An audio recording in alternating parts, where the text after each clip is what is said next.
आज आषाढ शुक्ल प्रतिपदा शके 1938 महाकवी कालिदास दिन सादर करत आहोत ठाणे वार्ता।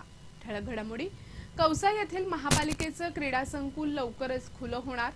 ठाणे शहराचा पाणीपुरवठा पुढील 3 दिवस सुरू राहणार आणि डीम कन्व्हेन्स संदर्भातील अडचणी सोडवण्यासाठी 19 जुलैला लोक अदालत। या आणि इतर घडामोडी विस्तृतपणे पण काही क्षणातच। ठाणे वार्ता पहा श्रीस्थानक वाहिनीवर। आता सकाळी 9:15 पासून रात्री 9:15 पर्यंत ठाणे वार्ता, ठाण्यातील पहिलं दृकश्राव्य माध्यम। श्रीस्थानक वाहिनी ठाण्याची स्वतःची वाहिनी। ठाण्यातील घडामोडी, कार्यक्रम, वादविवाद, अगदी गाणी, नाटक याचा आनंद घर बसल्या पहा श्रीस्थानक वाहिनी। आपल्या ठाण्याचं हक्काचं व्यासपीठ श्रीस्थानक वाहिनी। ठाणे वार्ता आता संकेतस्थळावर देखील ठाणेवार्ता.com वर क्लिक करा आणि ठाण्याच्या घडामोडी जाणून घ्या।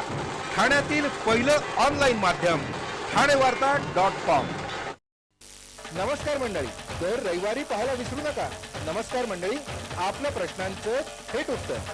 ठाणे वार्ता पहा श्रीस्थानक वाहिनीवर। आता सकाळी 9:15 पासून रात्री 9:15 पर्यंत ठाणे वार्ता, ठाण्यातील पहिलं दृकश्राव्य माध्यम। ठाणे महापालिकेनं कौसा इथे उभारलेलं क्रीडा संकुल लवकरच खुलं केलं जाणार आहे। महापालिकेनं नव्यानं उभारलेल्या या क्रीडा संकुलाच्या केलेल्या पाहणीनंतर महापौरांनी ही माहिती दिली। कौसा इथे 16 एकर जागेमध्ये हे क्रीडा संकुल उभारण्यात आलं असून ॲथलेटिक्स ट्रॅक, फुटबॉल मैदान, ॲथलेटिक्स गॅलरी, बॅडमिंटन कोर्ट, तरण तलाव, टेनिस कोर्ट, बास्केटबॉल, व्हॉलीबॉल अशा सोयी सुविधा उपलब्ध करून दिल्या जाणार आहेत। या क्रीडा संकुलाचं काम पूर्ण झालं असून लवकरच हे क्रीडा संकुल खुलं केलं जाणार आहे। ठाणे शहराचा पाणी पुरवठा पुढील 3 दिवस सुरू राहणार आहे। महाराष्ट्र औद्योगिक विकास महामंडळ, स्टेम प्राधिकरण आणि ठाणे महापालिकेच्या स्वतःच्या योजनेतून होणारा पाणी पुरवठा 6, 7 आणि 8 जुलैला रमजान ईद निमित्त सुरू राहणार असल्याचं महापालिकेनं कळवलं आहे। चकमक फेम माजी पोलीस अधिकारी रवींद्र आंग्रे यांची भारतीय जनता पक्षाच्या ठाणे विभागीय सरचिटणीसपदी नियुक्ती करण्यात आली आहे। आगामी महापालिका निवडणुकीच्या पार्श्वभूमीवर आंग्रेंची नियुक्ती झाली असून भारतीय जनता पक्षानं ठाण्यात आक्रमक चेहरा दिला आहे। त्यामुळे भविष्यात प्रस्तावितांचं राजकारण धोक्यात येणार असल्याचं बोललं जातंय। भारतीय जनता पक्षाचे ठाणे विभागीय अध्यक्ष खासदार कपिल पाटील यांच्या उपस्थितीत झालेल्या कार्यक्रमात रवींद्र आंग्रे यांना नियुक्तीपत्र देण्यात आलं। पोलीस दलातील कारकिर्दीत आंग्रे यांनी गुन्हेगारांची कार्यपद्धती आणि बारकावे ध्यानात घेऊन गुन्हेगारी टोळ्यांचा बिमोड केला होता। मुंबई ठाण्यात त्यांनी तब्बल 54 एन्काउंटर करत संघटित गुन्हेगारी मोडून काढली। त्यानंतर राजकारणात चंचू प्रवेश केलेल्या आंग्रे यांच्या कार्यपद्धतीनं भारतीय जनता पक्षाला विधानसभा निवडणुकीत फायदा झाला। त्यामुळे आंग्रे यांच्यावर भारतीय जनता पक्षानं ही नवी जबाबदारी दिली आहे। आंग्रे यांचे पुत्र ऋषिकेश आंग्रे भारतीय जनता युवा मोर्चाचे शहराध्यक्ष आहेत। ठाणे महापालिकेच्या फेब्रुवारीमध्ये होणाऱ्या निवडणुकीसाठी आंग्रे यांची भारतीय जनता पक्षाला मदत होईल अशी पक्षातील धुरीणांची अपेक्षा आहे।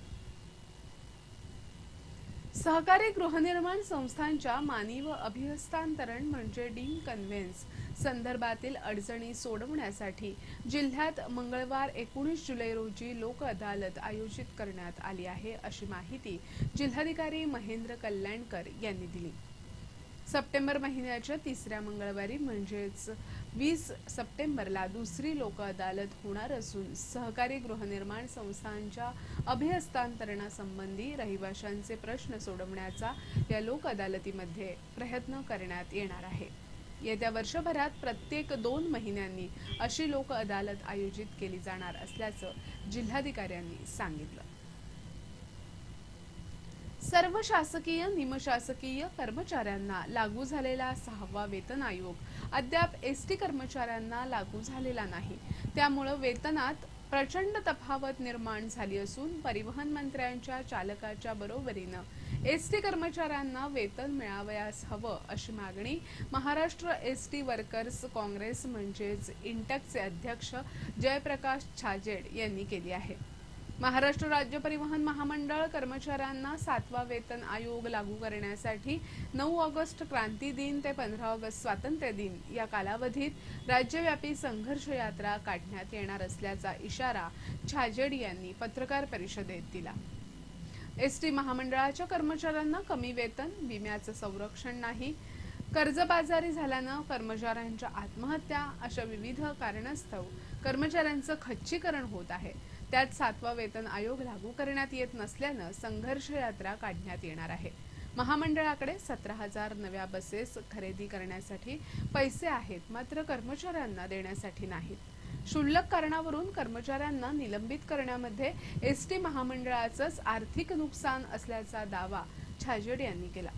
एसटी कर्मचाऱ्यांना न्याय देण्यासाठी संघर्ष यात्रेचा हुंकार इंटकनं दिला आहे। एसटी कर्मचारी मृत्यूनंतरच्या बेगमीसाठी चक्क मृत्यू फंड काढतात। त्याच फंडातून मृत कर्मचाऱ्यावर खर्च केला जातो। आरोग्य विम्याच्या नावाखाली 50 रुपयांचा मासिक भत्ता मिळतो।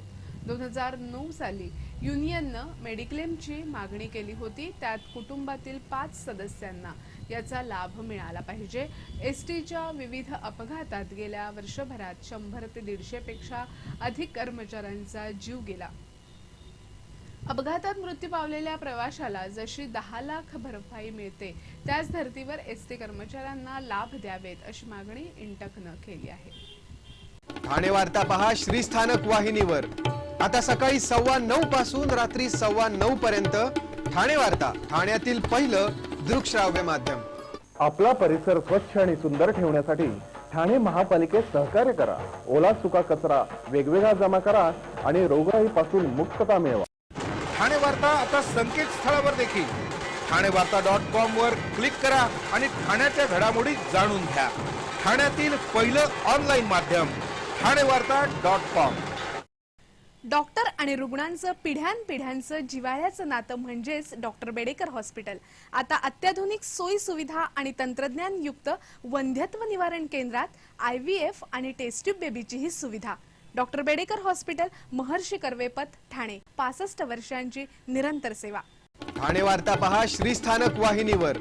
आता सकाळी 9:15 पासून रात्री 9:15 पर्यंत ठाणे वार्ता, ठाण्यातील पहिलं दृकश्राव्य माध्यम। ओरिसातील जगन्नाथपुरीची रथयात्रा सुरू होत असून ठाण्यातही उद्या ही रथयात्रा काढली जाणार आहे। काल एका पत्रकार परिषदेत ही माहिती देण्यात आली। ठाण्यातील Shri Jagannath cultural education trust तर्फे या रथयात्रेचं आयोजन करण्यात आलं आहे। उद्या दुपारी 2:30 वाजता मनोरमा नगर येथील शनी मंदिरापासून या जगन्नाथ रथयात्रेस प्रारंभ होणार आहे। ही रथयात्रा आर मॉल, मानपाडा नाका, हॅपी व्हॅली, वसंत विहार मार्गे उपवन तलाव येथील पालवादेवी मंदिरात विसर्जित होणार आहे। तर बहुआ यात्रा 14 जुलै रोजी रात्री पालवादेवी मंदिर इथून सुरू होणार असून ती मनोरमा नगर मधील शनी मंदिरात विसर्जित होणार आहे। या रथयात्रेचं हे 8वं वर्ष असून या रथयात्रेच्या माध्यमातून ओडिसी संस्कृतीचं दर्शन घडवण्याचा प्रयत्न असल्याचं यावेळी सांगण्यात आलं। मापात माप आणि अन्न भेसळ ओळखण्यासाठी ठाणे जिल्हाधिकारी कार्यालयानं ग्राहक राजासाठी अभिनव शाळा आयोजित केली आहे। जिल्हाधिकारी कार्यालय आणि कन्झ्युमर गायडन्स सोसायटीच्या वतीनं 8 जुलै रोजी ग्राहकांच्या तक्रारींवर मार्गदर्शन करण्यासाठी शिबिर भरवण्यात येणार आहे।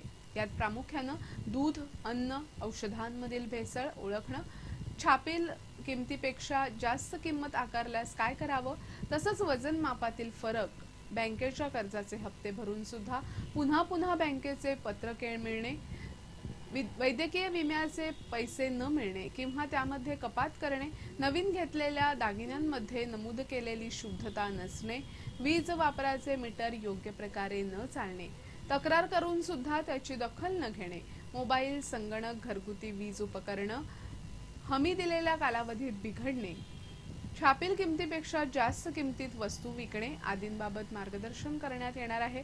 या शिबिरात आर्थिक गुंतवणूक विषयक तक्रारींचं निवारणही तज्ज्ञांकडून केलं जाईल। तसंच दुधाचे नमुने आणल्यास प्रत्यक्ष दूध परीक्षण यंत्रामार्फत चाचणी घेऊन रिपोर्ट दिला जाईल। ग्राहकांच्या तक्रारी ऐकून जागीच त्याबाबत मार्गदर्शन केलं जाईल।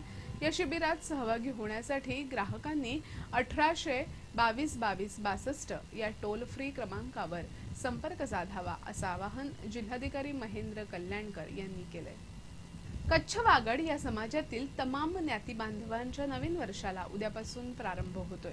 या नवीन वर्षाचं औचित्य साधून कच्छ अस्मिता मंच या संस्थेच्या वतीनं ठाण्यात राहणाऱ्या कच्छ वागड लोहाणा भानुशाली या समाजातील विविध क्षेत्रात विशेष नैपुण्य असणाऱ्या व्यक्तींचा कच्छ पागडी देऊन सन्मान केला जाणार असल्याची माहिती कच्छ अस्मिता मंचचे अध्यक्ष सुरेश गडा यांनी एका पत्रकार परिषदेत दिली।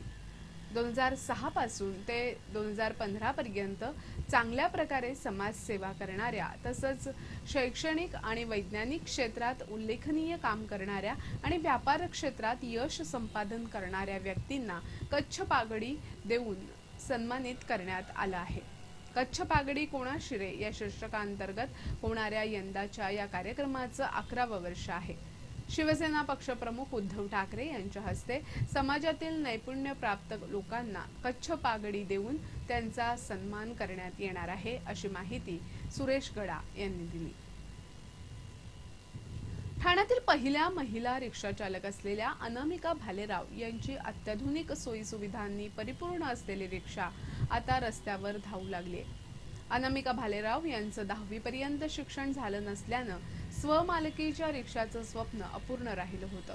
त्यांच्या वाहन चालवण्याची अनुज्ञप्ती असली तरी त्यांच्याकडे वाहन चालवण्याचा परवाना नव्हता, पण काही करून अत्याधुनिक सोयीसुविधांनी सुसज्ज अशी रिक्षा रस्त्यावर आणण्यासाठी त्यांची धडपड सुरू होती। त्यांनी आपली इच्छा तत्कालीन सहपोलीस आयुक्त व्ही लक्ष्मीनारायण यांच्याकडे व्यक्त केली। लक्ष्मीनारायण यांनी वाहतूक विभागाच्या तत्कालीन उपायुक्त रश्मी करंदीकर यांना याबाबत पाठपुरावा करायला सांगितला। या प्रयत्नामुळे 10वीची अट शिथिल झाली आणि अनामिका भालेराव यांचं स्वप्न पूर्ण झालं। अनामिका भालेराव यांनी आपल्या रिक्षेमध्ये मोबाईल चार्जिंग पासून पंख्यापर्यंतची सर्व सुविधा केली असून प्रवासादरम्यान वायफायद्वारे इंटरनेटही त्यांनी उपलब्ध करून दिला आहे। काल उपायुक्त रश्मी करंदीकर यांच्या हस्ते त्यांनी आपल्या सेवेचा प्रारंभ केला।